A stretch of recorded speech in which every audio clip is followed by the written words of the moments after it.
Gladys at si Jo. Kasi, ito na yung, hindi pa po yung concept, pero gusto na namin, lahat kami gusto namin, hindi lang siya comedy movie. Gusto namin drama comedy. So, alam ko simula pa lang na kailangan ko ng tulong. So, hihingi ako ng depende ako sa tulong dun sa mga malalapit agad sa akin. So, si Gladys at saka si Jong yun. Kasi very close ako sa kanilang dalawa. As alam ko, ang galing-galing nila sa drama.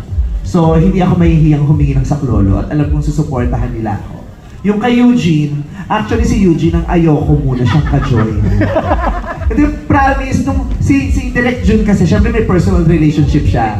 Si Direk June gumamit ng friendship card para kunin si Uge kasi gusto niya talaga si Uge for the role. Ako sabi ko, ayoko pa kasi meron akong dream na project na kasama si Uge.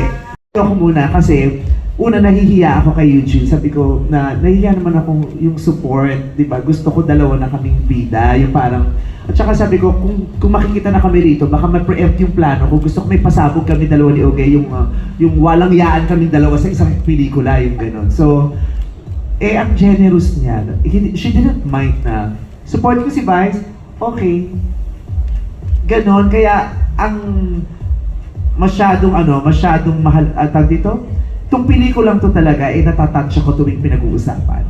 Kasi iba siya iba yung pagmamahal nila, iba yung pagmamahal ko dito sa movie. Iba rin yung pagmamahal ko at yung pagmamahal na nakuha ko mula sa mga kasama ko. Grabe sila sa akin dito. Grabe nila ako minahal at sinuportahan. Grabe sila.